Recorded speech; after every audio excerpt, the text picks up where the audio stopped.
Hello दोस्तों, स्वागत है आपका न्यू विजन्स ऑनलाइन क्लासेस में। आज का जो हमारा टॉपिक होने वाला है वो गुणनखंड तथा अभाज्य गुणनखंड के बीच में जो संबंध होता है उसको हम लोग आज देखेंगे कि गुणनखंड क्या होता है और अभाज्य गुणनखंड क्या होता है। दोनों में डिफरेंस देखेंगे, उसका परिभाषा देखेंगे और किस प्रकार से दोनों को बनाया जाता है वो देखेंगे। तो चलिए हम अपने टॉपिक पर चलते हैं और बात करते हैं। तो सबसे पहले देखेंगे कि गुणनखंड क्या होता है। तो ये होता है सभी फैक्टर्स, यानी कि 12 का अगर हमें गुणनखंड निकालना होगा तो क्या करेंगे, 12 से कटने वाले सभी नंबर्स को, 12 को काटने वाले सभी नंबर्स को लेंगे। जैसे कि 1 से 12 कटेगा, फिर 2 से 12 कटेगा, 3 से 12 कटेगा, 4 से 12 कटेगा, 6 से 12 कटेगा, 12 से 12 कटेगा और ऐसा कोई संख्या नहीं है जिससे 12 कटेगा। तो ये हमारा क्या हो गया, ये सारा नंबर हमारा हो गया 12 का गुणनखंड। अब इसका परिभाषा जान लेते हैं। जो संख्या किसी संख्या को पूरी तरह से काट दे वही उस संख्या का गुणनखंड कहलाता है। एकदम सीधी सीधी भाषा में लिखे हम इसका परिभाषा, आप लोग को एक बार में ही समझ में आ गया होगा कि जो संख्या किसी संख्या को काट दे वो उसका गुणनखंड हो जाएगा। और उसके बाद अभाज्य गुणनखंड देखते हैं। अभाज्य गुणनखंड किसको कहेंगे, केवल प्राइम फैक्टर्स, यानी कि जो केवल अभाज्य संख्या होगा वही उसका अभाज्य गुणनखंड हो जाएगा। जैसे कि 12 का अभाज्य गुणनखंड निकालना है तो 12 को कौन कौन अभाज्य संख्या काट सकता है। तो अभाज्य संख्या 2 है और 3 है, तो 2 दूनी के 4, 4 तिहाई 12, यानी कि सिर्फ और सिर्फ अभाज्य संख्या ही काटेगा तो वो हो जाएगा अभाज्य गुणनखंड। चलिए जानते हैं इसका परिभाषा को। किस संख्या को उसके केवल अभाज्य संख्याओं के गुणनखंड गुणनफल के रूप में लिखना ही अभाज्य गुणनखंड कहलाता है। एकदम सीधी सी बात है कि अभाज्य संख्या को लिखना और गुना करके वो अभाज्य गुणनखंड हो जाएगा। और गुणनखंड में अभाज्य हो, भाज्य हो, सम हो, विषम हो, उससे कोई मतलब नहीं हो, बस उससे पूरा पूरा कटना चाहिए तो वो उसका फैक्टर हो जाएगा और प्राइम फैक्टर हो जाएगा। जो प्राइम नंबर से ही सिर्फ कटेगा वो उसका प्राइम फैक्टर हो जाएगा। यहाँ तक जान गए आप लोग इसको, इसका परिभाषा। और क्वेश्चन किस प्रकार से पूछा जाता है वो आप देखते हैं। जैसे कि पहले बेसिक लेवल का देखेंगे, फिर हम लोग धीरे धीरे मॉडरेट देखेंगे, हाई देखेंगे, इस प्रकार से टॉपिक को खत्म करेंगे। तो सबसे पहले हमारा क्वेश्चन दिया हुआ है बेसिक लेवल में कि 15 के गुणनखंड क्या होगा। तो सबसे पहले देखिए कि 15 किन किन संख्याओं से कटने वाला है। 1 से 15 कटेगा कितना बार में, 1 गुने 15 बराबर 15 आ जाएगा। अब देखिए 3 से कटेगा, 3 गुने 5, 5 तिहाई के 15। आप देखिए 4 के पहरा में नहीं आता है, 5 के पहरा में आता है, 5 तिहाई के 15। और 6 के पहरा में नहीं आता, सिर्फ 15 के पहरा में आएगा, एक मतलब है 15। तो हमारा 15 का जो अभाज्य गुणनखंड हो जाएगा वो कौन कौन सा संख्या हो जाएगा, ये सभी संख्या हो जाएगा जो कि 15 को काट सके, यानी कि 1 हो जाएगा, 3 हो जाएगा, 5 हो जाएगा और 15 हो जाएगा। ये हमारा जो चारों संख्या है यही हमारा प्राइम गुणनखंड हो जाएगा 15 का। समझ में आया ये बात कि गुणनखंड किस प्रकार से निकालेंगे। अब देखिए कह रहा है 20 का गुणनखंड क्या होगा। तो यहाँ 20 लिखेंगे और 20 1 से कटेगा, फिर देखिए 2 से कटेगा, फिर 3 से नहीं कटेगा, 4 से कटेगा, 4 पंचे 20, फिर 5 से कटेगा और 10 से भी कटेगा, 10 दूनी के 20 और 20 स्वयं से भी कटेगा। तो ये इसका हो जाएगा अभाज्य गुणनखंड। समझ में आ गया कि 2 से कटेगा, 1 से कटेगा, 2 से कटेगा, 4 से कटेगा, 5 से कटेगा, 10 से कटेगा और 20 से कटेगा। ये इसका अभाज्य गुणनखंड हो गया। अब क्या करेंगे, अभाज्य गुणनखंड की कैसे निकलता है वो देखते हैं।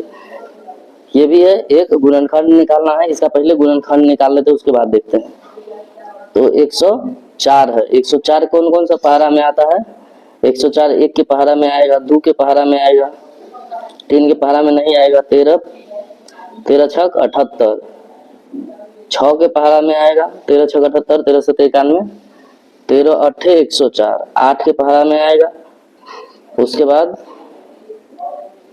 8 के बाद क्या आएगा, 10 में नहीं आएगा, 10 में नहीं आएगा, 16 में नहीं आएगा, 16 पंचे 80, 16 छक 96, 16 सत 112, 16 सत 112 ये भी नहीं आएगा। यानी कि 24 में भी 24 के पहरा में आएगा, 104 नहीं आएगा।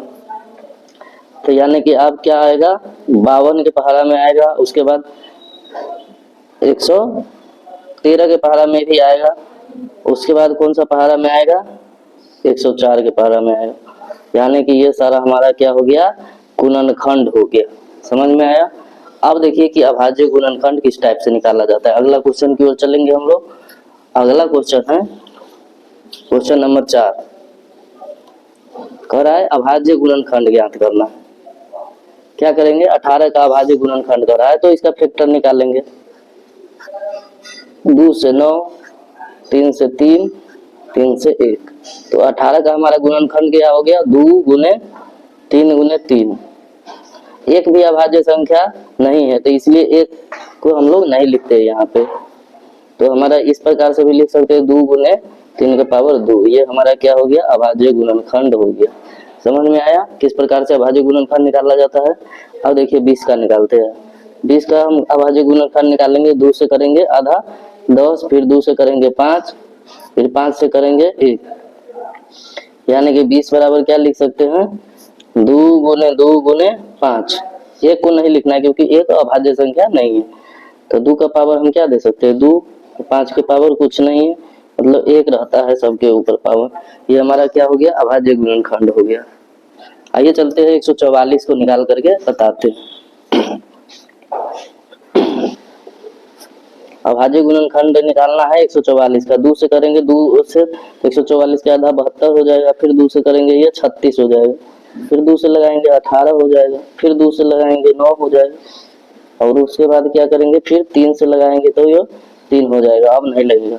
अब क्या करेंगे, इसका लिख देंगे यहाँ पे 144 बराबर 2 कितने बार आया है, 2 3 4 बार, तो लिखेंगे 2 गुने 2 गुने 2 गुने 2 गुने 2, 4 बार हो गया। उसके बाद 1 3 गुने 3 2 बार, तो इसको हम 3 के पावर लिखा जाता है, यानी कि 2 3 4, तो 2 के पावर 4 लिखेंगे इस टाइप से, और 3 2 गो है तो 3 के पावर 2 लिखेंगे। ये हमारा अभाज्य गुणनखंड हो गया।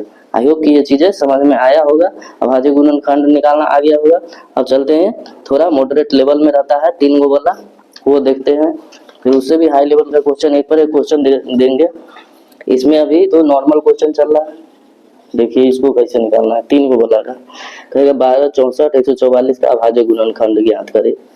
गुणनखंड में 2 की पावर कितनी है, पावर लिखना आ गया, पावर जितना आएगा वो आंसर हो जाएगा। समझ गए। तो क्या करेंगे, 12 का पहले निकाल लेंगे। 12 का अभाज्य गुणनखंड 2 से 6, फिर 2 से 2 के आधा कितना, सॉरी 6 के आधा 3, 3 के आधा 3 से 1 मतलब है ये हो जाएगा। उसके बाद 64 का निकाल लेंगे। 64 का 2 से लगाएंगे 32, फिर 2 से लगाएंगे 16, फिर 2 से लगाएंगे 8, फिर 2 से लगाएंगे 4, फिर 2 से लगाएंगे 2, फिर 2 से लगाएंगे 1। यहाँ तक समझ में आया। अब 144 का निकाल लेते हैं। 2 से लगाएंगे 72, फिर 2 से लगाएंगे 36, फिर 2 से लगाएंगे 18, फिर 2 से लगाएंगे 9, फिर 3 से लगाएंगे 3, 3 एकम 1। अब यहाँ से लिखेंगे 12 का कितना हो जाएगा, 2 गो 2, 2 गुने 2, और 3 एक है, ये लिखा। अब क्या करेंगे, 64 का लिखेंगे। 64 का क्या हो जाएगा, 2 के पावर कितना है, 1 2 3 4 5 6, 2 के पावर 6, और कुछ तो है नहीं तो नहीं लिखेंगे। 144 का 1 2 3 4, 2 का पावर 4 है, 2 का पावर 4, और गुने 3 का पावर 2। अब पूछ रहा है 2 का पावर कितना है, मतलब कि सभी 2 पर पावर जोड़ेंगे तो कितना होगा। तो ये देखिए यहाँ पर 12 में कितना 2 आया है, 1 2, 2 गो ये हुआ, अच्छा हो गई है कितना 8 गो, 8 गो आइए 4 गो, 8 4 12 हमारा आंसर हो जाएगा इस क्वेश्चन का, कि 2 का पावर 12 है इस क्वेश्चन का आंसर। आई होप ये क्वेश्चन आपको समझ में आ गया होगा। इस टाइप से घुमा घुमा के क्वेश्चन पूछा जाता है। अब देखिए इसमें क्या कह रहा है, 121, 110 और 176 के अभाज्य गुणनखंड में 11 का अधिकतम घात क्या होगा। जैसे कि इसमें अधिकतम घात अगर पूछता तो क्या हम आंसर देते कि 6 होगा। लेकिन इसमें पूछ रहा है 11 का, तो उसको निकालते हैं, फिर जो 11 का घात आएगा उसमें देखेंगे कि सबसे ज्यादा किसके ऊपर है, वो हमारा आंसर आ जाएगा। ठीक है, तो चलिए इसको 121 को पहले निकालते हैं। 121 को 11 से करेंगे तो क्या आएगा, 1, फिर 1, फिर 11 से 1, अब 110 का, 110 का करेंगे तो 2 से करेंगे तो 55, फिर 5 से करेंगे तो 11, और उसके बाद 11 से करेंगे तो ये हमारा 1 हो जाएगा। उसके बाद 176 का करते हैं, कितना से लगाएंगे, 2 से, तो 2 से लगाएंगे तो 8 दूनी के 16, फिर 8 दूनी के 16, फिर 2 से 44, फिर 2 से 22, फिर 2 से लगेगा 11, और लास्ट में 11 से लगाएंगे तो 1 हो जाएगा। लास्ट में हमारा 1 आ गया। अब लिख देंगे इसका, जिस प्रकार से उसका लिखे हैं उसी प्रकार से इसका भी लिख देंगे। क्या लिखेंगे,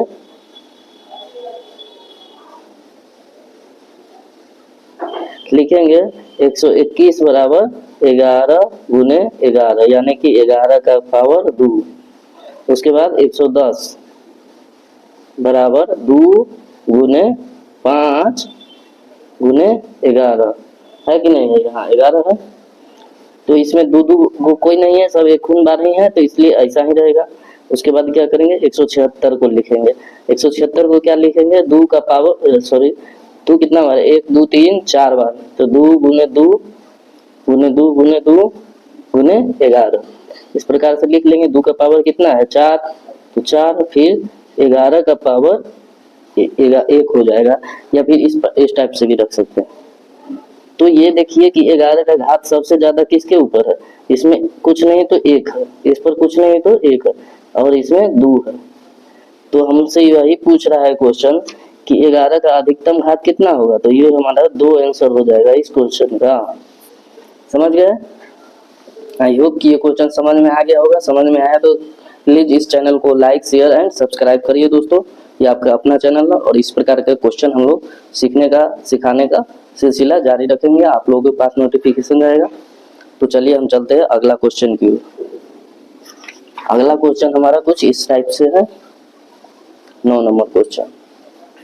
क्या बोल रहा है कि 100 का गुणनखंडों की संख्या ज्ञात करें, गुणनखंडों की संख्या पूछ रहा है। तो 100 को कौन कौन सा संख्या काट सकता है, 1 काटेगा, 2 काटेगा, 3 नहीं काटेगा, 4 काटेगा, 25 चौका 100, फिर 5 20 पंचे 100, 5 काटेगा, फिर 10 काटेगा, 15 नहीं काटेगा, 20 काटेगा, 20 पंचे 100, फिर 25 काटेगा, 50 काटेगा, और फिर 100, यही तो काटेगा। कितना हुआ, 2 3 4 5 6 7 8 9, ऐसे करके निकाल ले तो 9 हुआ। अब इसका आसान ट्रिक बताते हैं, जो कि बहुत ही जबरदस्त ट्रिक होने वाला है। देखिए क्या करेंगे, 100 का गुणनखंड निकाल लेंगे, अभाज्य गुणनखंड, 2 से 50, फिर 2 से 25, फिर 5 से 5, फिर 5 से लगाएंगे 1, तो 100 का अभाज्य गुणनखंड क्या लिखेंगे, 2 गुने 2 गुने 5 गुने 5, यानी कि लिख सकते हैं 2 के पावर 2 और 5 के पावर 2, इस टाइप से लिख सकते हैं। अब गुणनखंडों की संख्या का जो फॉर्मूला होता है वो क्या होता है, गुणनखंडों की संख्या बराबर होता है p+1 q+1, यानी कि जो हमारा पहला संख्या आया है 2 का पावर 2, तो इस पावर में क्या करना है कि 1 को जोड़ देना है, इस पावर में 1 को जोड़ के गुना करना है, फिर इस पावर में 1 को जोड़ देना है, मतलब जितना अंक आएगा उसका जो पावर आएगा सब के 1 को जोड़ देना है और फिर गुना करना है। तो 2 1 कितना हुआ, 3 गुने 3, 9 हमारा आंसर। इस टाइप से भी हमारा 9 आया, इस टाइप से भी 9 आया। इस टाइप से थोड़ा आसान पड़ेगा, इस टाइप से बहुत लंबा लिखना है, ये तो छोटा संख्या था तो आप लिख दिए। अगर बड़ा बड़ा 4 अंक 5 अंक 10 अंक डिजिट दिया रहेगा तो उसका आपको इस टाइप से निकालना पड़ेगा। तो आई होप कि चीजें आपको ये अभी कहीं पे नोट्स में लिख लीजिए, ये बहुत ही इम्पोर्टेंट होने वाला है। ठीक है, समझ में आ रहा है, अब कह रहा है 10 नंबर क्वेश्चन कि यदि किसी संख्या का अभाज्य गुणनखंड 2 के पावर 3 गुने 3 के पावर 2 है तो उसके कुल गुणनखंड कितने हैं। इसमें भी वही फॉर्मूला लगेगा, ये वाला ही लगेगा। कुल गुणनखंड की संख्या जब पूछे तो यानी कि पावर में एक जोड़ के गुना कर देना है। जैसे कि यहाँ से पावर 2 का पावर कितना है 3, तो यहाँ से 3 लेंगे और 1 जोड़ देंगे, फिर गुना इसके पावर में कितना है 2, तो 2 जोड़ 1।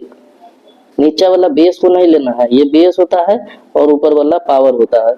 तो पावर में एक जोड़ना है और गुना करना है, पावर में एक जोड़ना है गुना करना है, वही गुणनखंडों की संख्या आ जाएगा। 3 है 4 गुने 2 है 3, 4 तिहाई 12 हमारा आंसर हो जाएगा इस क्वेश्चन का। समझ गए। और नहीं तो इसको कैसे निकालते, बहुत लंबा प्रोसेस हो जाता अगर हमको फॉर्मूला नहीं पता रहता तो। कैसे होता, तो सबसे पहले तो हम 2 को लिखते 3 बार। 2 को कितना बार लिखते, यहाँ से इस 2 को 3 बार लिखते, फिर क्या करते 3 को 2 बार लिखते, अब सबको गुना करते। 2 दूनी 4, 4 दूनी 8, 8 गुने 9 72 आता। आप देखते कि 72 कौन कौन संख्या से कटता है। तो 1 से कटेगा, 2 से कटेगा, 3 से कटेगा, 4 से कटेगा, 6 से कटेगा, 8 से कटेगा, 9 से कटेगा, 12 से कटेगा, फिर 12 के बाद 24 से कटेगा, 24 के बाद 36 से, 36 के बाद 72 से, क्या वो पूरा। इसमें भी 12 गो आएगा होगा। 1 2 3 4 5 6 7 8 9 10 11, एगो कौन छूट गया 24। 1 2 3 4 6 8 9 10 11 12, 12 छक 72, 16 चौका 64, 16 पंचे 80, 24 36 72। एक कौन संख्या छूट रहा है दोस्त, 1 2 3 से कटेगा, 4 से कटेगा, 6 से कटेगा, 8 से कटेगा, 9 से कटेगा, 10 11 से नहीं कटेगा, 12 से कटेगा, 13 14 से नहीं कटेगा, 15 से नहीं कटेगा, 16 से, 16 32, 16 3 48, 16 चौका 64, 16 पंचे 80 नहीं कटेगा, 17 18, 18 चौक 72, सॉरी यहाँ पर 18 छूट रहा है। तो हुआ ना 12, 12 हुआ, यहाँ से भी 12 आया। तो लेकिन आप इतना करिएगा, इससे अच्छा है यहाँ से एक फॉर्मूला तो याद कर सकते हैं कि जो हमें पावर आएगा उस पावर में एक जोड़ना है, उस पावर में एक जोड़ना है, दोनों को गुना करके लिख देना। ऐसा 3 अंक की संख्या देगा तो भी यही काम करना है, 4 अंक के देगा या कुछ भी दे, बस यही काम करते रहना है। आई होप कि ये चीजें आपको बहुत ही अच्छे तरीके से समझ में आया होगा। अब चलते हैं अपने नेक्स्ट क्वेश्चन 11 नंबर क्वेश्चन देखते हैं। 11 नंबर क्वेश्चन देखिए किस प्रकार से दिया कह रहा है, यदि n बराबर 3 के पावर 3 गुने 7 के पावर 1 तो कुल गुणनखंड होंगे। यहाँ भी कुल गुणनखंड पूछ रहा है। कुल गुणनखंड बराबर क्या होता है p + 1 और q + 1, यानी कि जो हमारा इसके पावर में दिया हुआ है 3 के पावर कितना है 3, ये बेस से हमको मतलब नहीं है, इससे मतलब है हमको पावर से मतलब है, हमको इस बेस से मतलब नहीं है। तो जो पावर रहेगा उसमें एक जोड़ देना है। हाँ देखना है कि सिर्फ कि बेस हमारा गुणनखंड अभाज्य गुणनखंड हो। जैसे कि 4 के पावर अगर 2 दिया है तो इसका मतलब थोड़ी है जो ले लेना है 4 के पावर 2। यहाँ से फिर हम क्या कर सकते हैं, 2 को 2 बार तोड़ेंगे तो 2 के पावर 2 दूनी के 4, इस प्रकार से लिख के तब करेंगे, यानी कि अभाज्य गुणनखंड में तोड़ने के बाद ही लेना है। तो यहाँ से ये ले लेंगे गुने 7, 1 है इसका पावर, 7 का पावर 1 में 1 को जोड़ देंगे तो यहाँ से 3 1 4 आ जाएगा, यहाँ से 2 आ जाएगा, 4 दूनी के 8 हमारा आंसर आ जाएगा। आई होप की चीजें आसानी से समझ में आ रहा होगा आप लोगों को, गुणनखंड का मतलब आप लोगों को समझ में आ रहा होगा। अब देखिए 81 के गुणनखंडों की संख्या, ये निकाल लीजिएगा, वीडियो को पॉज कीजिए, बनाइए और निकालिए, उसके बाद देखिए वीडियो चला करके कि आपका सही हो रहा है या गलत हो रहा है। इस प्रकार से सीखिएगा मैथ। सिर्फ वीडियो देखने से मैथ नहीं सीखा जाता है, उसका प्रैक्टिस करना पड़ता है, तब जाके चीजें आसान होती है। तो क्या करना है, 81 के गुणनखंड की संख्या ज्ञात करना है। तो सबसे पहले हम अभाज्य गुणनखंड ले लेंगे। क्या कर सकते हैं, इसको 3 से काटेंगे तो 3 दूनी के 6, 7 तिया 21, 27 तिया 81, फिर 3 से 9 तिया 27, फिर 3 से 3, 3 से 1, यानी कि 81 को क्या लिख सकते हैं, 3 के पावर 1 2 3 4, 3 के पावर 4 लिख सकते हैं। और यही पावर में क्या करना है, एक जोड़ देना है, 4 1 5 हमारा आंसर आ गया। दूसरा कोई संख्या नहीं है जो जोड़ के हम लिख के गुना करें, तो जो है एक ही संख्या है, तो बस यही 5 हमारा आंसर हो जाएगा। अब वैसे भी आप लोगों को देख सकते हैं यहाँ से 81 को कौन कौन संख्या काटेगा, एक तो 1 काटेगा, और दूसरा 3 काटेगा, तीसरा 6 9 काटेगा, 3 हो गया। उसके बाद क्या काटेगा, इसको 9 10 काटेगा, नहीं काटेगा, 11 11 भी नहीं, 12 12 भी नहीं, 13 14 15 16 17 18 18 भी नहीं काटेगा, 19 20 27 काटेगा आप डायरेक्ट। और 27 के बाद कौन सा अंक काटेगा, 81 स्वयं। कितना होगा, 1 2 3 4 5, यहाँ से भी 5 आया और फार्मूला से भी 5 आया। इससे यह सिद्ध हुआ कि यह बात सही है। तो यहाँ से ये भी समझ में आ गया होगा। अब कुछ प्रैक्टिस सेट दे देते हैं, वहां से आप लोग प्रैक्टिस करके और वीडियो के नीचे कमेंट कीजिएगा, नंबरिंग डाल करके आंसर दीजिएगा। अगर पढ़ने वाले सीरियस में होइएगा तो जरूर बनाइएगा, नहीं तो यूट्यूब पर खाली वीडियो देखने के लिए आते हैं तो नहीं हो पाएगा दोस्त मेरे। तो क्या करना है, 32 का गुणनखंड निकालना है, 16 का अभाज्य गुणनखंड तथा गुणनखंड दोनों ज्ञात करना है, 40 का अभाज्य गुणनखंड निकाल लें। उसके बाद 256 की गुणनखंड की संख्या बतानी है, कितनी होगा, 196 के अभाज्य गुणनखंड में 2 के अधिकतम घात कितना होगा वो बताना है। आई होप की चीजें आपको समझ में आई होगी। अगर आया है तो इस चैनल को सब्सक्राइब करें, वीडियो को लाइक करें और ज्यादा से ज्यादा दोस्तों में शेयर करें। फिर मिलते हैं नेक्स्ट वीडियो में, तब तक के लिए जय हिंद जय भारत।